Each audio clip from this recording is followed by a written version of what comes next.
Hari ini aku spesial sekali ditemani oleh Bapak Anto sebagai Ketua dari Bilik Indonesia, sebuah organisasi luar biasa, Bandung Independent Living Center atau Bilik, yang telah berdiri sejak tahun 2003 dan menjadi pelopor gerakan kemandirian bagi penyandang disabilitas di Indonesia.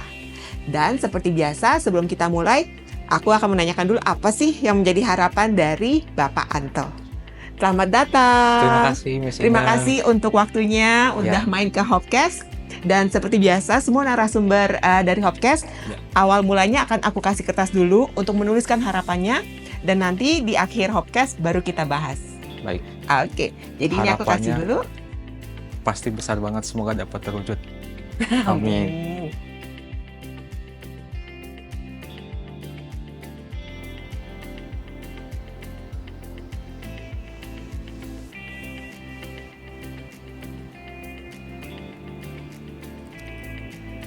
Oke. Pak Anto, boleh diceritakan ke Hope People nih, sejak didirikan di tahun 2003, apa sih yang menjadi tantangan terbesar dari bilik ini? Ya, pemirsa Hope People, perkenalkan nama saya Zulhamka Julianto Kadir, biasa dipanggil Anto. Dan saat ini saya diamanahi sebagai Ketua Bilik Bandung Independent Living Center. Dan untuk awal pergerakannya itu dari pendiri bilik, yaitu pada tahun 2003 melihat kondisi sarana dan prasarana di Bandung itu tidak ramah disabilitas atau tidak ada aksesnya bagi penyandang disabilitas. Dari para aktivis yaitu Mas Faisal, Teh Cucu, dan para mahasiswa itu berkumpul melihat transportasi, bangunan dan sebagainya itu menyulitkan untuk penyandang disabilitas bisa berpartisipasi dalam kegiatannya. Hal itulah yang mewadahi berdirinya bilik ini. Jadi awal keresahan itulah melihat dari situasi kondisi yang belum akses bagi penyandang disabilitas. Tapi alhamdulillah seiring berjalannya waktu sudah ada perubahan walaupun belum terasa signifikan.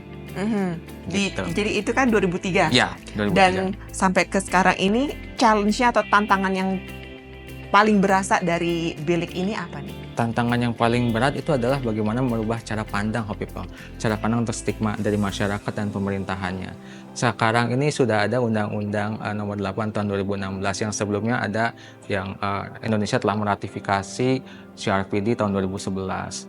Sebelumnya lagi Undang-Undang tahun 97 itu lama sekali. Artinya secara regulasi undang-undang itu sudah banyak, dan yang terbaru 2016, tapi saat pengimplementasiannya di kota Bandung dan Indonesia pada umumnya masih banyak yang mendiskriminasikan kepada penyandang disabilitas dari ragam disabilitas. Jadi kurangnya perhatian dari pemerintah, masyarakat, sehingga stigma negatif terus melekat kepada penyandang disabilitas yang baik itu pengguna kursi roda, pakai tongkat, yang tidak bisa melihat atau sensorik, yang tuli, yang intelektual dan mental. Jadi banyak harus diperhatikan, dan itu perjuangan yang sangat sulit sekali untuk membuka mindset atau cara pandang terhadap penyandang disabilitas. Itu yang paling tantangan terbesarnya. Dan bagaimana nih Pak Anto, bilik melihat perkembangan kesadaran masyarakat tentang konsep independent living selama 21 terakhir ini? Ya, kayaknya sebetulnya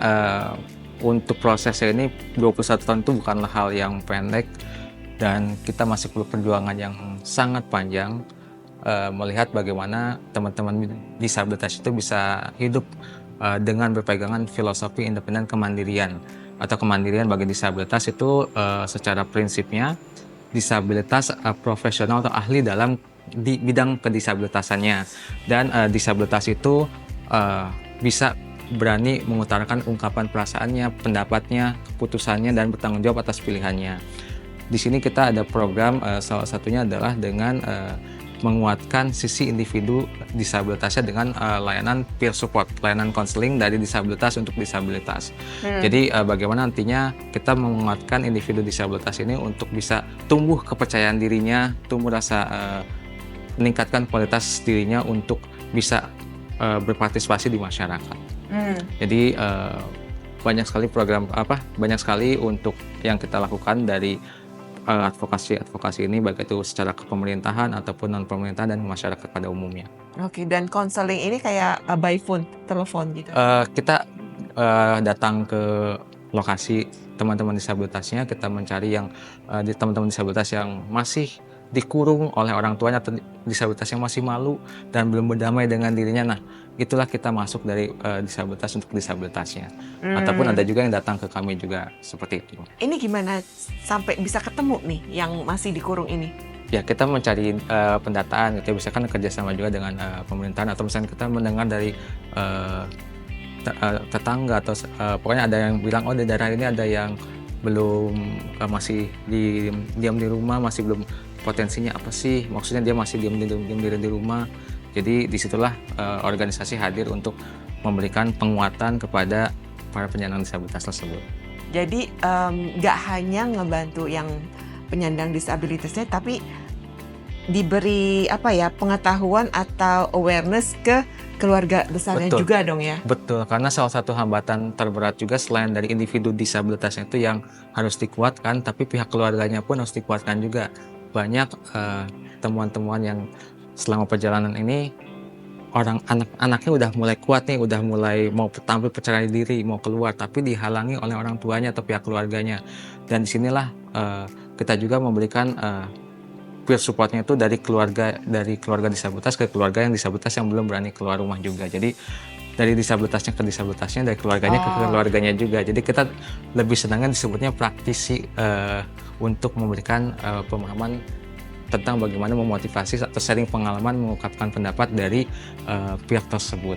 Iya, karena lebih relatable. Betul, jadi lebih yang mengalami secara langsung. Betul. Dan itu akan lebih kena. Misalnya penyandang disabilitas, seperti saya pengguna kursi roda nih, How People, dan saya kepada teman disabilitas yang misalnya baru pakai kursi roda juga, pasti dia emosinya itu masih belum stabil, masih turun. Nah, disitulah peran bilik atau organisasi hadir untuk memberikan motivasi, semangat, dan bisa membangkitkan lagi apa yang dia bisa kerjakan, potensi apa yang bisa dia lakukan gitu. Dan di sini juga saya juga selain di bilik, saya juga bekerja juga di salah satu anak perusahaan BUMN. Artinya kan penyandang disabilitas juga bisa memberikan kontribusi dan berpartisipasi untuk memberikan kebaikan, dan tidak hanya sebagai tanda kutip beban negara, tapi memberikan pesan yang positif yang bisa dilakukan oleh penyandang disabilitas. Iya, tetap bisa berkontribusi, tetap bisa berkarya. Betul. Oke, dan independent living, ini apa sih yang menjadi filosofi utama bilik punya program independent living? Ya, filosofi independent living itu adalah kita dari founder kami, yang founder kami atau pendiri bilik itu punya pengalaman di Jepang melihat bagaimana penyandang disabilitas itu mengedepankan filosofi independent living, yang dimana disabilitas itu bisa mengambil keputusannya, bertanggung jawab atas pilihannya, jadi dilihat dari sosok individunya itu. Jadi nantinya keputusannya diambil dari sisi individunya, disabilitasnya tersebut, seperti itu. Nah, konsep itulah yang filosofi itulah yang mengedepankan bilik menjadi independent living atau kemandirian untuk disabilitas. Oke, dan ada banyak program-program dari bilik ya. Betul. Mungkin Pak Anto bisa ceritain lebih detail lagi ke How People program advokasi, program peer support dan asisten kemandirian nih. Ini gimana nih? Ya, kalau advokasi itu kan kita lebih kepada organisasi bilik, organisasi non-government, non-profit, swadaya. Tapi kita walaupun non-government, tapi kita beradvokasi untuk ke pemerintah untuk bagaimana peran kita organisasi disabilitas untuk menyuarakan hak-hak penyandang disabilitas, bagaimana penghormatan sesuai dengan Undang-Undang Nomor 8 Tahun 2016 terkait penyandang disabilitas. Jadi kita terus bergerak untuk menyuarakan isu tentang hak-hak disabilitas kepada pemerintahan, dan bukan hanya pemerintahan, ke non-pemerintahan juga kayak pihak swasta dan masyarakat. Itu kita selalu melakukan menggaungkan tentang advokasi bagaimana meningkatkan awareness terhadap disabilitas. Kita juga di bilik ada ber-MOU juga dengan pemerintahan seperti Kemenkes, pengadilan juga, karena kan bagaimana nantinya memberikan pelayanan kepada penyandang disabilitas, bagaimana cara berinteraksi, berkomunikasi, itu kan ada caranya yang tadinya niatnya mau ngebantu malah jadi membahayakan dari sisi disabilitasnya. Maka dari itu kita memberikan informasi sarana edukasi juga kepada pemerintah juga seperti itu. Banyak sih kita juga bekerja sama juga dengan pemerintahan atau SKPD yang ada di sini ya, yang ada milik pemerintah. Karena berbicara disabilitas itu bukan berbicara satu sektor, karena multi sektor, ada di pendidikan, kesehatan, pekerjaan. Yang saat ini banyak menganggap bahwa penyandang disabilitas pasti diarahkannya ke dinas sosial, padahal kan nggak selalu harus ke dinas sosial. Di semua aspek itu ada disabilitas bisa masuk ke multi sektor itu. Itu dari advokasi dan peer support yang tadi layanan konseling, bagaimana yang tadi memberikan layanan konseling kepada penyandang disabilitas yang masih diam diri di rumah. Dan kalau untuk layanan asisten kemandirian, kita merangkul untuk para volunteer untuk membantu mendampingi disabilitas. Bukan berarti disabilitas yang dibantu oleh volunteer atau pendamping itu artinya dia tidak mandiri. Dengan dibantu oleh pendamping itu adalah bentuk dari salah satu aspek bentuk kemandirian. Misalkan contoh, saya pribadi, saya bisa datang ke sini adalah dengan dibantu oleh asisten kemandirian atau personal assistant. Kalau saya tidak dibantu oleh personal assistant, saya tidak akan bisa hadir ke sini. Nah, itu adalah bentuk dari personal assistant tersebut atau asisten kemandirian. Saya pun bisa bekerja dan sebagainya itu, tapi keputusannya itu adalah ada di sisi individu disabilitasnya itu sendiri, artinya di sisi saya sendiri gitu. Nah, jadi kita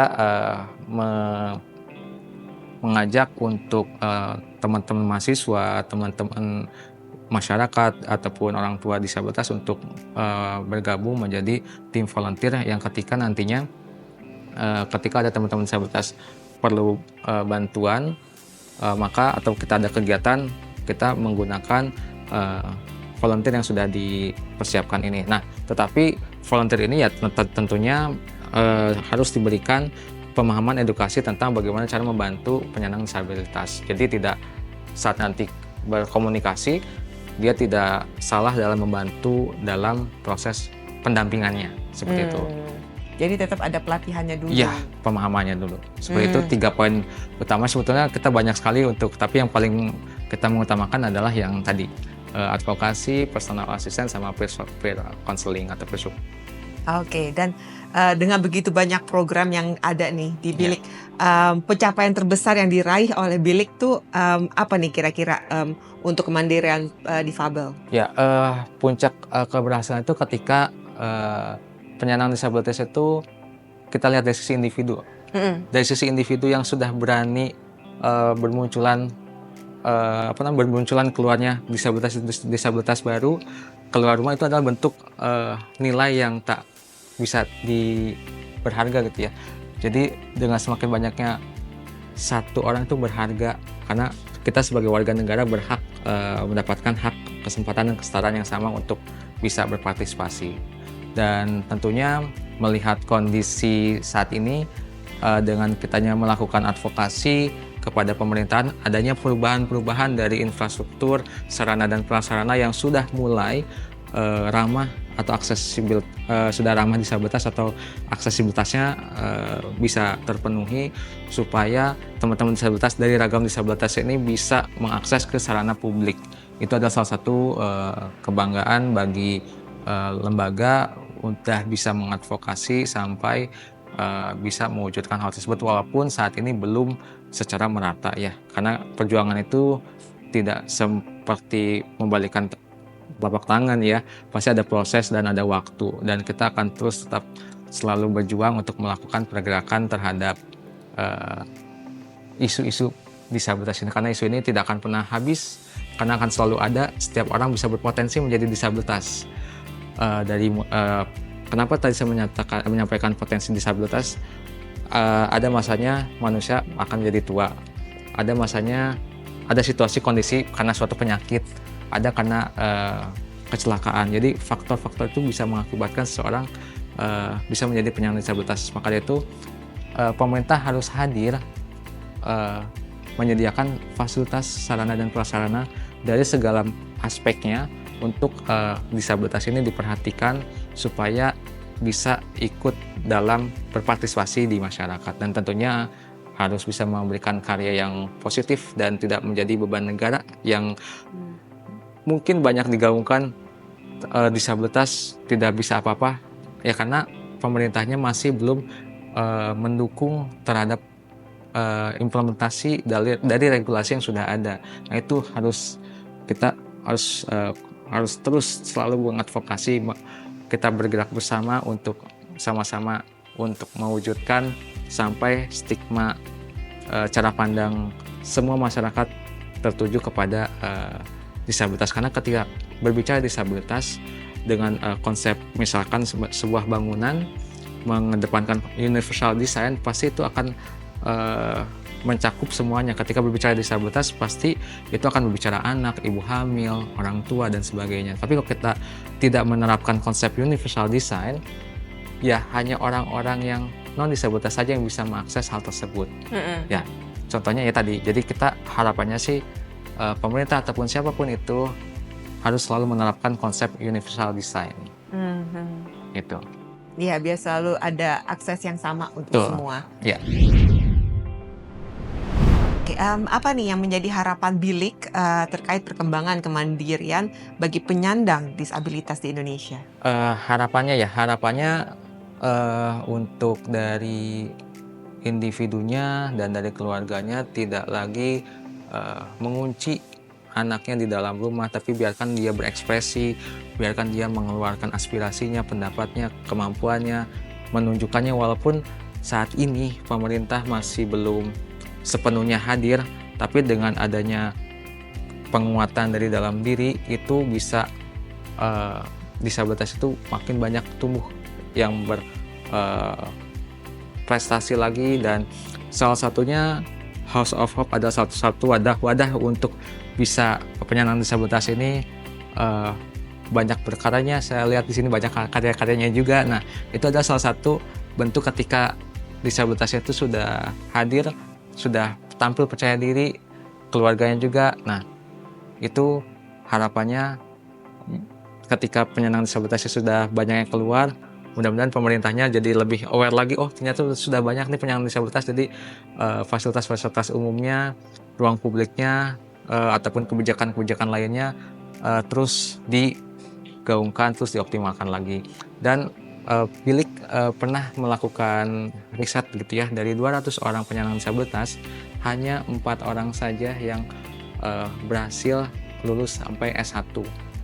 Artinya kan pendidikan masih sulit sekali, padahal pendidikan inklusif sudah digaungkan, tapi kita terus selalu mengupayakannya. Harapannya dari sisi pendidikan itu lebih bisa dikedepankan lagi supaya teman-teman disabilitas ini bisa lebih mandiri lagi dan dalam mengakses pendidikan.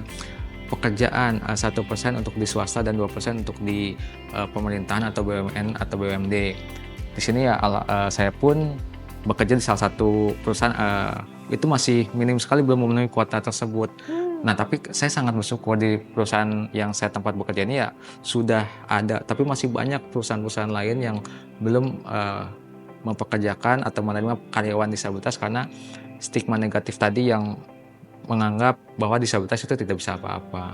Nah, harapannya sih ke depannya perusahaan-perusahaan, sekolah-sekolah lebih terbuka lagi dengan sudah menerapkan kemandirian dari sisi disabilitas ini. Individunya udah siap, udah struggle, udah kuat, udah tangguh. Ketika menghadapi dunia nyata, dia udah siap melawan resiko apapun itu. Dia udah kuat dari dulu. Pondasi yang kuat ketika sudah memahami konsep kemandirian yang sebetulnya. Jadi mentally udah strong juga. Betul. Karena sometimes banyak juga yang kayak perusahaan-perusahaan takut mempekerjakan karena takut bikin chaos tim yang udah ada. Karena dikira yang kalau sampai masuk yang disable ini malah menghambat perkembangan perusahaan. Tapi apa yang kamu bilang barusan aku setuju banget. Secara individu nih yang disable-nya harus udah kuat dulu. Betul. Udah mampu dulu. Jadi pada saat masuk pun nggak bikin susah juga, tapi memang perjuangannya ekstra. Betul. Tapi bukan berarti nggak mungkin. Ya, saya sudah 8 tahun lebih bekerja di perusahaan tersebut Mm-mm. dan ada 80 penyandang disabilitas yang bekerja. Artinya banyak yang mampu berkarya juga bisa setara dengan pekerja yang lainnya ketika perusahaan dan individunya itu sudah strong, udah siap. Iya. Teruslah jadi sama-sama terus harus dibuka. Perusahaan membuka dan individunya pun meningkatkan kualitas dirinya. Jadi Betul. ada sinkronisasi Iya. antara individu disabilitasnya dan pihak-pihak lainnya seperti itu. Dan menurut Pak Anto ini bagaimana nih dengan adanya House of Hope ini menjadi jembatan untuk IBK terjun ke dunia kerja? Wah. Perlu lebih banyak lagi kah? Perlu banget karena dengan House of Hope hadir di sini banyak hal-hal yang penyandang disabilitas lebih keluar lagi, lebih mandiri lagi, banyak karyanya juga karena tidak pekerjaan itu tidak mesti harus di pekerjaan formal ya, pekerjaan informal pun ataupun dengan dia berkarya menghasilkan sesuatu produk itu adalah hal yang patut kita support dan harus dikembangkan lagi di House of Hope, harus memperbanyak lagi penyandang disabilitas lebih bermunculan lagi dari yang sekarang mungkin masih anggaplah misalkan sekarang 100 harus ada 200, 300, 400 dan lebih banyak lagi supaya lebih memberdayakan penyandang disabilitas, artinya disabilitas pun jadi percaya diri juga dan bisa berkarya juga. Untuk membuat Inklusivitas. inclusivity itu sampai menjadi sesuatu yang normal. Ya, karena mengedepankan no one left behind, tidak ada satu orang pun yang tertinggal. Oke. Dan terakhir nih, ada pesan mungkin buat Hope People yang ingin disampaikan oleh Bilik, mungkin juga untuk masyarakat secara luas mengenai potensi difabel dan pentingnya memberikan ruang bagi mereka untuk setidaknya mencoba atau membuktikan kemampuan mereka. Ya, bagi penyandang disabilitas yang masih diam diri di rumah ataupun keluarga yang memiliki anak berkebutuhan khusus, samalah saling-saling bersinergi, sama-sama saling untuk mendorong, menguatkan untuk bisa menyalurkan, memberikan wadah untuk mereka berkreasi, berpotensi, karena setiap individu itu pasti akan ada kreativitasnya, pasti ada kemampuannya ketika digali, diberikan kesempatan kesetaraan yang sama. Tentunya House of Hope ataupun Bilik ataupun kelompok-kelompok disabilitas lainnya, kita bekerja sama merangkul untuk membangun Indonesia yang lebih inklusif lagi. Itu sih harapannya. Amin, terima kasih. Sama-sama Kak Inge. Oke, Pak Anto, sudah waktunya aku melihat apa yang menjadi harapannya yang dituliskan tadi nih. Oke, aku bacakan ya. I hope mewujudkan Indonesia yang inklusif dalam kesetaraan dan berkeadilan.